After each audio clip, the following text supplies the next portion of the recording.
Bonjour, alors on continue la séquence 4 sur la confrontation des valeurs. La partie 1 était consacrée à Marivaux, l'île des esclaves. La partie 2 va être consacrée à Victor Hugo et à ses combats. Donc petit 1, on reprend le travail de recherche que je vous avais demandé de faire sur Victor Hugo et les Misérables. D'abord, on ne va pas faire la biographie de Victor Hugo parce qu'il a vécu très très longtemps, donc ça va prendre énormément de temps. On ne va pas détailler tout ce qu'il a écrit parce que si vous avez jeté un coup d'œil à sa fiche Wikipédia, vous avez vu qu'il avait écrit énormément de choses, que c'était quelqu'un qui avait énormément marqué la littérature française et la politique et l'histoire de son époque. Donc moi vraiment, ce que je vous ai noté là dans le corrigé, c'est ce que j'aimerais que vous reteniez de Victor Hugo, quelles sont vraiment les choses importantes. Donc c'est un auteur, voilà, c'est pas un collège. Donc, Victor Hugo comme le collège. Oui, non, en fait c'est le collège comme l'écrivain. En remettons les choses dans l'ordre. À quelle époque il a vécu? Au 19e siècle. Là, j'aimerais que vous fassiez des petits rappels mentaux que vous connaissez déjà. Un auteur du 19e siècle qui s'appelle Guy de Maupassant, voilà, qui a aussi vécu au 19e siècle. Alors, Guy de Maupassant est plus jeune que Victor Hugo. Je ne sais pas si vous me suivez. C'est-à-dire que quand Guy de Maupassant est né, Victor Hugo avait déjà une cinquantaine d'années. Voilà. Et Victor Hugo, alors pourquoi des collèges portent son nom, des rues portent son nom? Parce que il a écrit énormément de choses. Il a été très très célèbre de son temps et sa célébrité, voilà, a perduré encore aujourd'hui. Il a écrit à la fois donc, des romans, comme Les Misérables, que je vous avais demandé d'étudier. Vous connaissez peut-être Les Misérables parce qu'il y a des films qui ont été faits, des adaptations, mais aussi des comédies musicales. Bon, je ne vous donne pas mon avis parce que je n'ai pas regardé ça, je ne sais pas du tout. Vous connaissez peut-être aussi Notre-Dame de Paris. Alors, sachez que derrière le dessin animé de Walt Disney, il y a en fait un roman de Victor Hugo.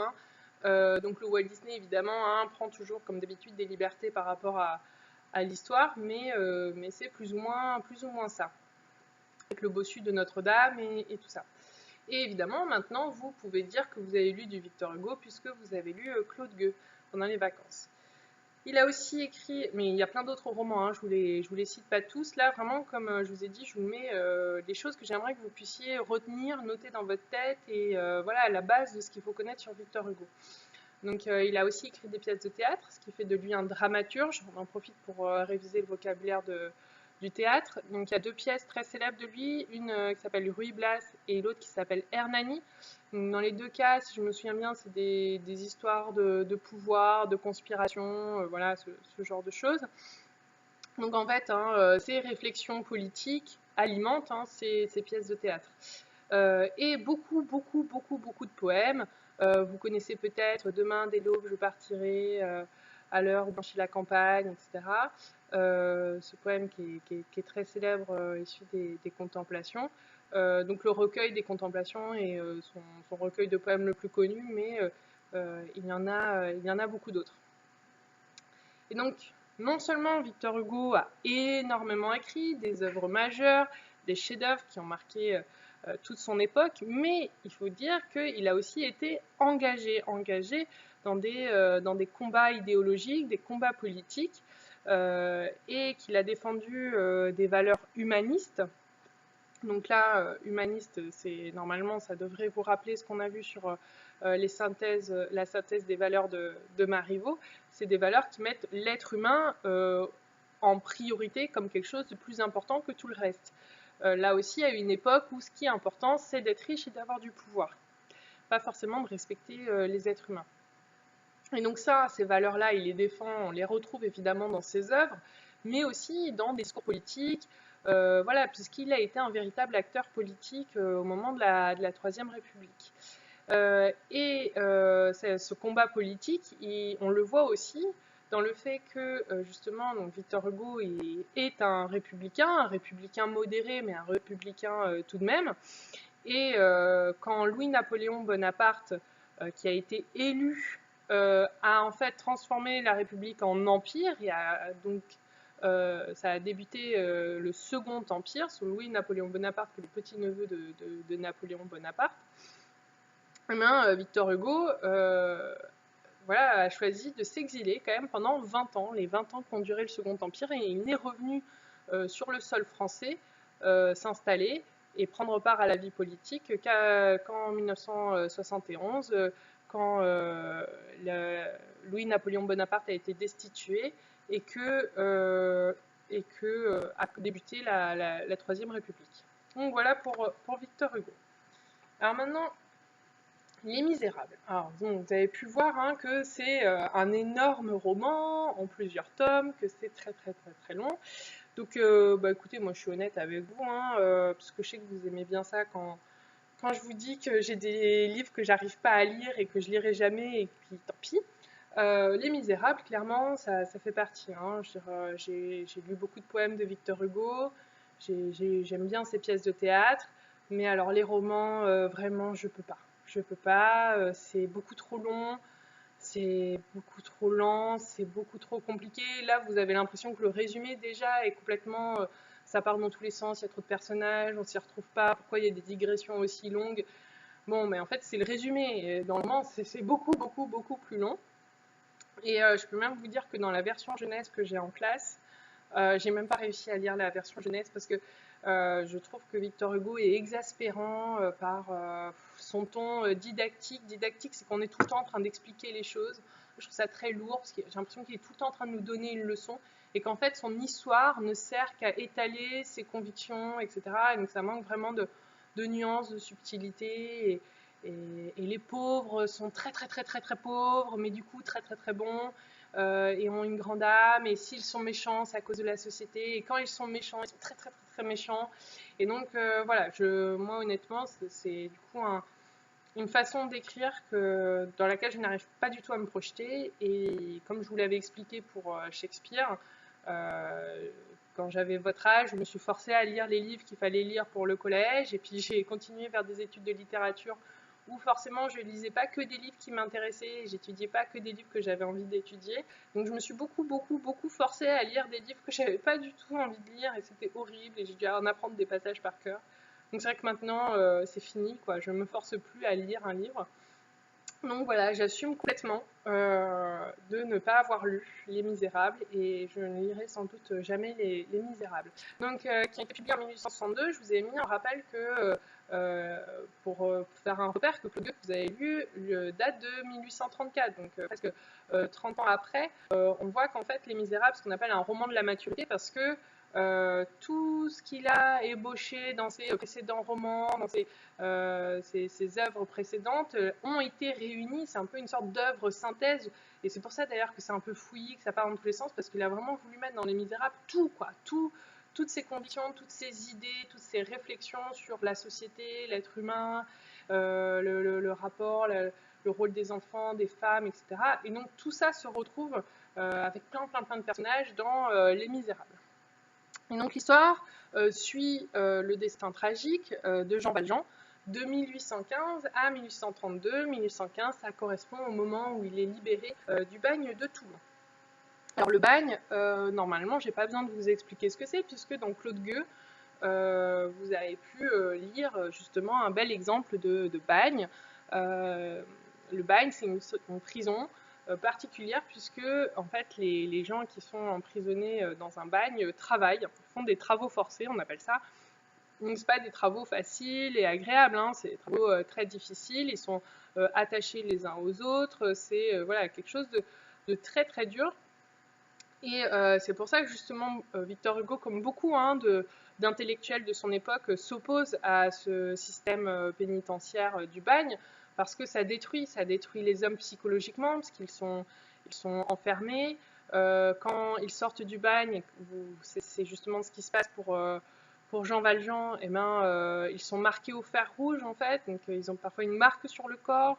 Leur passeport a une couleur particulière, c'est écrit sur leur passeport qu'ils ont été bagnards, et donc ça les poursuit toute leur vie, ce qui fait qu'ils ne peuvent pas réintégrer la vie active parce qu'ils sont rejetés partout comme des criminels puisqu'ils ont été au bagne. Ils ne trouvent pas de travail, enfin bon. C'est du coup quelque chose de très difficile. Donc ça détruit les gens psychologiquement, et ça les détruit aussi physiquement, parce que non seulement ils sont enfermés, mal nourris, mais en plus ils doivent travailler énormément, et donc en fait, les gens souvent mouraient au bagne. Et, donc, c'était en fait vraiment une prison qui avait pour but d'éliminer, mais de façon très lente, puisque les gens y restaient des années. Donc, au lieu d'être condamné à mort et de mourir quelques semaines après son procès, on était condamné au bagne et on mourait quelques années après son procès. Mais voilà, c'était vraiment quelque chose d'extrêmement violent. Et surtout que on y était envoyé parfois pour pas grand chose. Et c'est bien ce que Victor Hugo montre dans Claude Gueux et dans Les Misérables, c'est que Jean Valjean se retrouve à purger une peine de 19 ans de bagne pour avoir quoi? Volé du pain.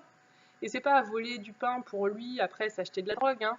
C'est voler du pain pour les enfants de sa sœur qui étaient en train de mourir de faim. Donc Victor Hugo montre bien par ce genre d'exemple, parce que c'est un peu la même chose qu'il y a dans Claude Gueux, c'est que la misère, qu'est-ce qui pousse les hommes à voler et donc à commettre un péché, à faire le mal? C'est pas parce que c'est des mauvaises personnes, c'est parce que ils n'ont pas le choix. S'ils veulent survivre, et non seulement eux, mais leurs proches, les gens qu'ils aiment, ils sont obligés de commettre un crime et de mal agir. Et la société, en fait, les force, les pousse à ça, parce qu'ils n'ont aucune autre possibilité. Il n'y a pas de chômage, il n'y a pas de RSA, il n'y a pas d'allocation, il n'y a pas de sécurité sociale. Ben ouais, à cette époque-là, t'es malade, t'as pas d'argent pour te soigner, tant pis, tu meurs. T'es pauvre, t'as pas d'argent pour acheter de la nourriture, tant pis, tu meurs. Et tes enfants sont malades, ben ils vont mourir. Voilà. Donc c'est sûr que les gens, ça les pousse pas à être des bonnes personnes, à égoïstes, à penser aux autres, hein. C'est sûr que ça pousse plutôt à être violent et à avoir la haine contre la société. Alors, donc il sort du bagne, il se fait rejeter de partout, sauf par ce grand homme qui est l'évêque Monseigneur Myriel, que Victor Hugo décrit très très très longuement au début du tome 1. D'ailleurs, je me rappelle, c'est ça qui m'a dissuadée quand j'ai essayé de lire le premier tome. C'est toute la life de Monseigneur Myriel qui était inintéressante. Et donc, au bout de 10 pages, j'ai dit non, mais là, c'est pas possible, quoi. Il va nous faire 40 pages sur la vie de ce gars qui, en plus, voilà, n'a qu'un intérêt très mineur dans l'histoire. Mais bon, passons. Et donc, il n'y a que le Monseigneur Myriel qui accepte d'accueillir Jean Valjean. Et en fait, il va faire plus que ça. Il va le sauver. Puisque Jean Valjean a été corrompu par ses années de bagne, il voit bien que de toute façon, il ne pourra pas s'en tirer de façon honnête. Et donc, il profite de la nuit pour voler l'argenterie. Donc, l'argenterie, c'est des couverts en argent, etc., qui donc coûtent assez cher, à l'évêque et s'enfuit. Il est rattrapé par la police, ramené à l'évêque, et l'évêque, au lieu de le dénoncer, en fait, prend son parti, explique que c'est lui qui lui a donné l'argenterie, d'ailleurs lui donne même 2 chandeliers en plus, mais à une seule condition, c'est que maintenant Jean Valjean doit s'engager à agir honnêtement, à devenir un homme de bien. Voilà, l'évêque, comme c'est dit dans le texte, lui rachète son âme. Donc Jean Valjean, au lieu de vendre son âme au diable, vend son âme à Dieu, et donc maintenant doit devenir quelqu'un de bon. Juste après, pas de bol pour lui, il vole sans faire exprès une pièce à un petit ramoneur. Là, vous me dites, mais attendez madame, comment c'est possible? Alors effectivement, c'est une histoire complètement improbable. Donc il croise un enfant, parce qu'à cette époque-là, c'était les enfants qu'on envoyait dans les conduits de cheminée pour les ramoner, c'est-à-dire retirer la suie qui s'accumule dans le conduit de cheminée et qui risque de la boucher.